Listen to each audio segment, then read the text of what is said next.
Hey all, my name is Paul Borosky and I am the owner of Quality Business Plan. And what I'd like to do today is to give you all some tips and tricks on how to write a handbags and accessory business plan. Also, what I'd like to do is to show you all how to construct a basic financial model that may be used not only in your business plan, but also for your operation purposes as well. So the way the video is going to work out is I'm going to go ahead and first tell you all a little bit about me, who I am, what I do, why I do it. And then from that point in time, we're going to dive into discussing the handbags and accessory business plan, some tips and tricks. All right, so without further ado, let's go ahead and zip through this little handy dandy PowerPoint presentation. As promised, a little bit about me. I am a professional writer, specifically a business plan writer. If you'd like to avoid all the fun and excitement of writing your own business plan, pick up the phone, give me a call, send me a text, send me an email. I'll be delighted to write the business plan for you. If you do want to write the business plan, check out one of my books. I do write some books on Amazon.com. They are focused on business plan writing. Go figure. Check it out. And also, finally, I am an adjunct professor and subject matter expert in both business and finance. So if you do have your business plan all tidied up and ready to go, but the numbers are tripping you up, give me a call, send me a text, send me an email. I'd be delighted to do those pro forma financial projections for you. All right. With that said, let's talk about the handbag industry. Specifically, how to write a business plan for the handbag business. So when you're writing your business plan for the handbag and the accessories store, tip number one is company description. There are a lot of competitors out there for the handbag industry. So when you're doing your company description, make sure to drill down on some competitive advantages. What are you doing differently or better than your competitors? And keep in mind, your competitors are just not, your Macy's or your Dillard's. If you've got a mall front, but because of the online opportunities, your competitors pretty much are worldwide. So make sure you're cognizant of what your competitors are doing, and then be able to differentiate and be able to discuss in the company description section, what are you doing differently? Do you specialize in handbags? 90% or 80% of your inventory, is it handbags with just minimal accessories to accessorize the handbags, or are you more well-rounded organization? Do you have probably 50 or 60% of your inventory is the handbags, and then 30-40% the accessories? So are you more well-rounded, or are you more of a specialist? Also include that when you're discussing your competitive advantages. Next is going to be, is your organization, from my experience in working with a lot of handbag accessories businesses, they either start as a retail front and then go to the online segment, or they start as an online seller and then move to a brick and mortar operation. So regardless of what business structure you have, make sure to document that in your business plan and explain why you started at brick and mortar, or why you started online, and why you're expanding to the other venue. So when you explain that, you're going to give the reader an understanding of the historical aspect of the company, and then you can also provide them with some insights as to how it's going to grow. And then finally, when you're writing your company description business plan, make sure to pepper in there some industry statistics. For example, the handbag and accessories industry, it's a $14.6 billion industry in the U.S. It's growing at a 2.5% rate annually. When you include that kind of information throughout your business plan, especially in your company description section, you're showing the reader that, yes, you do know your industry, you've done the research, and you're supporting your research with information cited in footnotes. When you do that, you're adding credibility to the document and saying, yes, it's a factual document and this stuff is correct.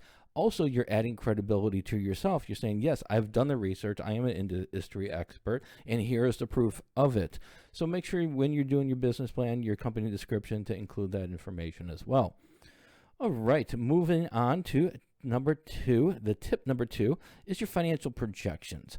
When you're writing up your business plan, an important aspect of it is going to be your financial projections. For this video, I'm not going to dive into too deeply how to construct a pro forma financial projection model that's going to take in your revenues and your costs and expand it to your 12-month profit and loss statement, your income statement for 5 years, and your balance sheet for 5 years as well. However, what I am going to do is show you how to make a nice, clean, and quick financial model that you'll be able to utilize, and you'll be able to just enter some specific variables, and once you're done with that, you're going to be able to see how it's going to impact your net profits. So the way this structure is created, and it took me about 10 minutes to do it, is I've broken it into 3 segments: the revenue section here, the monthly fixed cost section here, and the monthly profit section here. In the monthly revenues, we do start with customer daily sales. In this example, we're saying that you're going to be servicing 25 customers on a daily basis, and these are 25 customers that are going to purchase. Average sales price is about 40%, average sales price is $80. And then the variable cost is approximately $40, which means that your markup's 50%. Once you have these 3 variables identified, to get the gross profits, you deduct your $40 from the $80. That'll give you a gross profit of $40. And then to get the total gross profits, multiply that 40 by the 25 customers on average daily, gives us a total gross profit of $1,000. In this particular model, we're saying that you're open Monday through Friday or Tuesday through Sunday. It's a 5-day work week. And what we'll do is we'll take that 24, the days in the month, 24, multiply it by the 1,000, which is our gross profits, gives us monthly gross profits of $24,000. If your organization is going to be online, it's going to be operating every day, then I would change that 24 to 30 to represent the 30 days in the month on average. Next, what we're going to do is we're going to take our monthly fixed cost. We're going to identify what our lease is expected to be, the labor, the utilities, marketing, supplies, accounting, legal, insurance, and miscellaneous. Stack up all those good fixed costs, add them up at the bottom. For this hypothetical, $11,450. Our final step for the monthly profits is we're going to pull down that $24,000 from our revenues. We're going to put it on top. We're going to pull down that $11,450. We're going to put it on the bottom. And then we're going to deduct the monthly cost from the monthly revenues, which in this example is going to give us $12,550. So what does this mean to us? This means that if we get 25 customers in our store on a daily basis or to purchase online on a daily basis, and the average sale price is $80, then our net profits, as long as we keep our costs in line, is going to be $12,550. Now, if we don't think we're going to be able to get 25 customers to make a purchase on a daily basis, then what we can do now that we have the financial model already created is we're just going to go ahead and reduce the number. We'll reduce our number to, instead of 25 customers, 20 customers. And then once we do that, we're going to be able to see how it's going to impact our net profits. Once we identify a net profit that we're comfortable with, when we start our business or when we're expanding our business, the only thing we have to really do is now focus on getting the number of customers into our store to make purchases and making sure that our sales are about $80. If we focus on those and we control our costs, then inevitably we're going to get those net profits. But without this financial model, knowing how many customers we need in there on a daily basis and what the sales price needs to be on average, we don't know how we're going to be able to get to our net profits that are our objectives. All right, so hopefully this information was helpful for your handbag and accessories business. So let's go ahead and summarize, sum it up, wrap it up, and put a little bow on it. So when you are writing your handbag and accessories business plan, make sure to follow a proven format. You can go to the SBA website and download their general template that could be used in the handbag accessory business. It could also be used as a physician office. It could be used for a lawn care company. It could be used for an airplane manufacturer.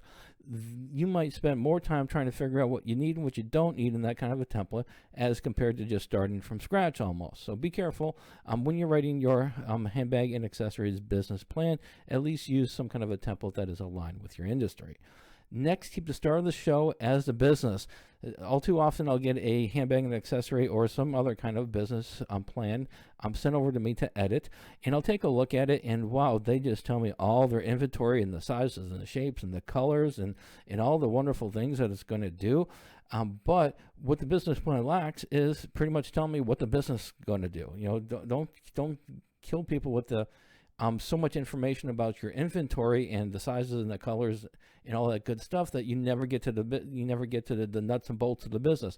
How it's going to operate, how it's going to market, how many employees are you going to need, what is the, are you doing drop shipping, are you carrying inventory, what are you doing in your business and how it's going to operate. So make sure your business plan is well rounded. And then finally, contact me if you need some help. You need your business plan written, give me a call. You need your financial projections done, give me a call. If you need both, give me a call. I'd love to help. And if you do want my custom business plan writing services, just visit my website, qualitybusinessplan.com/business plan prices #3. And then finally, if you do want to go ahead and write your own business plan, at least follow some kind of a template. I do have a template available for handbags and accessories. Just go to qualitybusinessplan.com/handbags and accessories business plan template. And my template does include a Word document that has a general structure with pretty much a fill in the blank kind of a deal that's geared towards the handbag and accessories industry. Also, it does come with a financial model that all you have to do is just customize it, and it is already customized for the handbag and accessories industry. You just need to change some of the numbers in there. And there's tutorials. I do have tutorials available to help you with that template. All right, so hopefully this video was helpful. If you like to give me a thumbs up on YouTube, and as always, go out and make a little bit of money. Thank you.